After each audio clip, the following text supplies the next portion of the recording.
Hello there, welcome to OPTAKE Opinions and Takes. My name is Yao AJ Minta, and as you know, we have our takes and we share opinions on the biggest sporting issues in the world. And today I'll be touching base on the Olympics, the US men's basketball team's performance at the Olympics so far. Now, they've recovered from a shock loss to France to beat Iran 120 to 66 points, and that was no surprise in there. But the biggest surprise so far in the tournament, which began not too long ago, was the loss by USA to France in the opening game in that particular group. Now, it is a big deal in the sense that it was the first loss for the US in the Olympics since 2004. And it was also a big deal, mainly because you had Evan Fournier, who is a very good player in the NBA, scoring more points than Kevin Durant, Devin Booker, and Damian Lillard combined. So it was a big deal, and these are three guys that are ranked as the top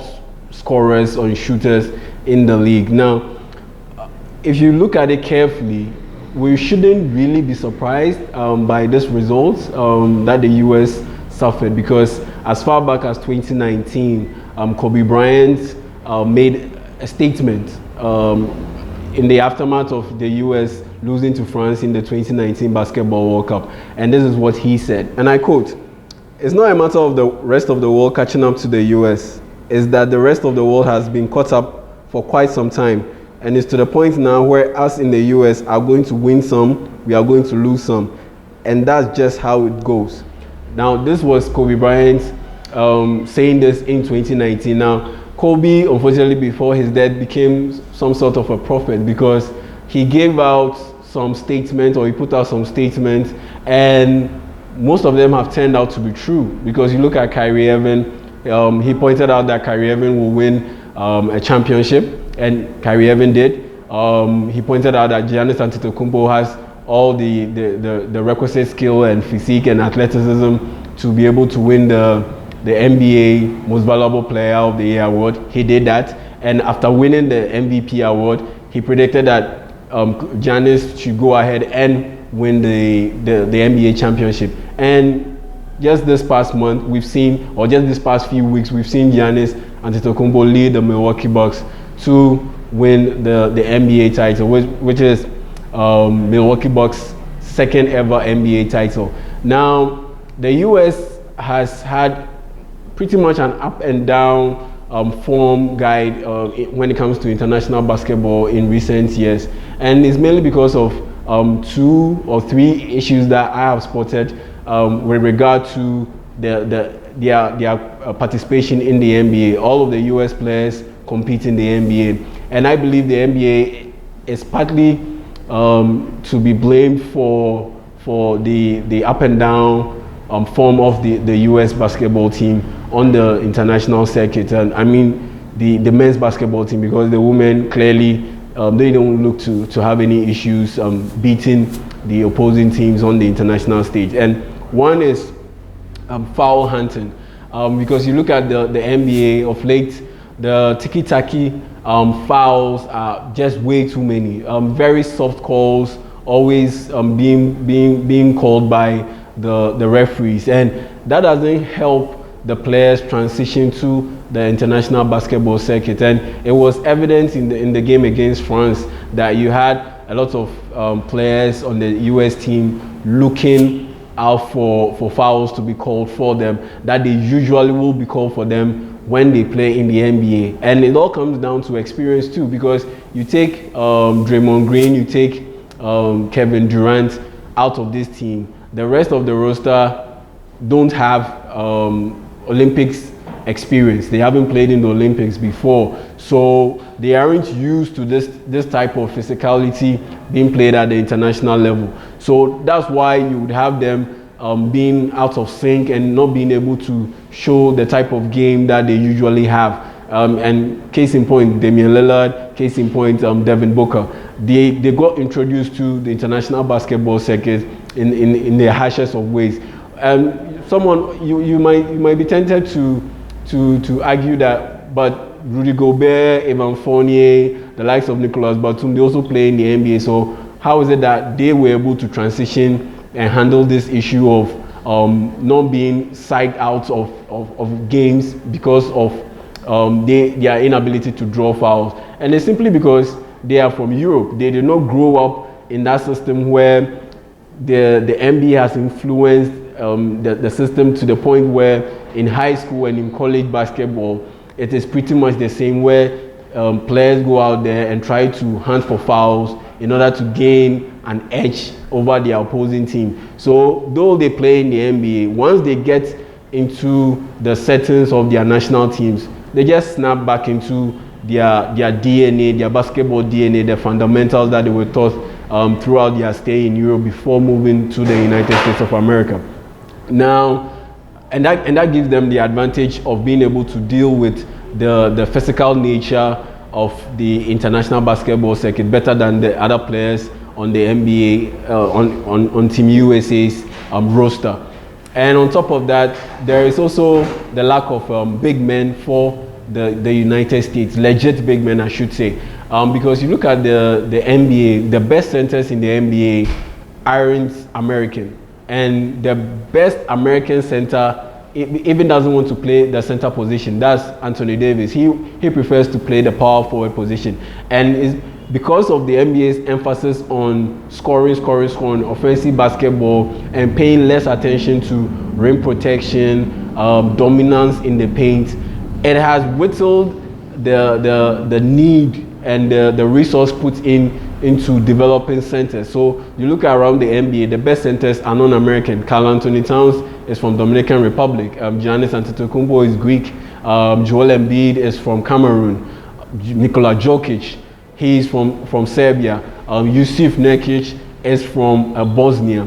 So you don't have top American players playing the center position, but in the international basketball circuit, the center position is very key to everything that a team does to be able to get wins.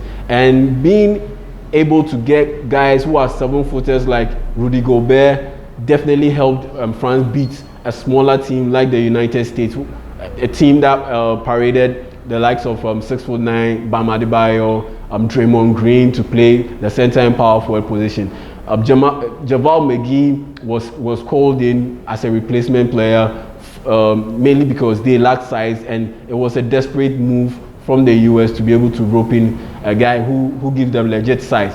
Size-wise, JaVale McGee matches up to all the international centers out there participating in the Olympics, but skill-wise, he lacks a lot. So he isn't a guy who will give you a lot of production from that position. But the point is, they were so desperate that they just had to get a big body like JaVale McGee to fill in. So that is another problem that the NBA has created for Team USA. And the earlier they solve it, the better for Team USA moving forward in terms of their ability to win championships at the international level, because it has seeped down to the high school level, to the college level, and the youngsters coming up aren't prioritizing the center position and playing to the true traditions of the center position. You have guys stepping out of the paint all the time and not wanting to bang away in the paint. So that is a problem for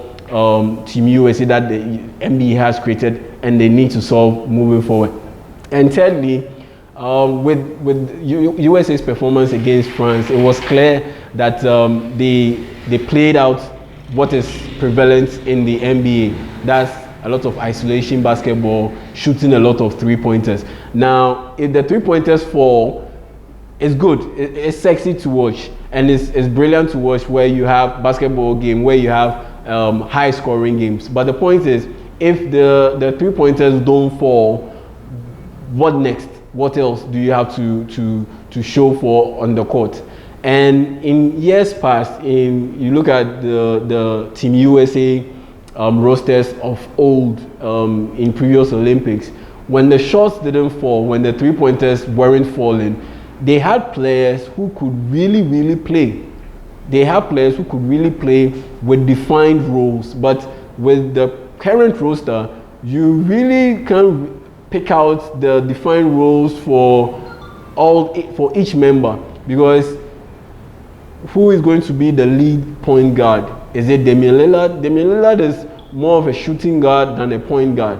You look at Chris Middleton. Yes, he can handle the ball. He was mainly the primary ball handler for Milwaukee Bucks in the playoffs, particularly in the finals against the Phoenix Suns. But is he an elite ball handler or point guard who can do the job a Chris Paul would do, who can do the job a Kyle Lowry did in the 2016 Olympics? Chris Paul starred at the 2008 and 2012 Olympics for the United States. You had the likes of Deron Williams, you had the likes of Jason Kidd.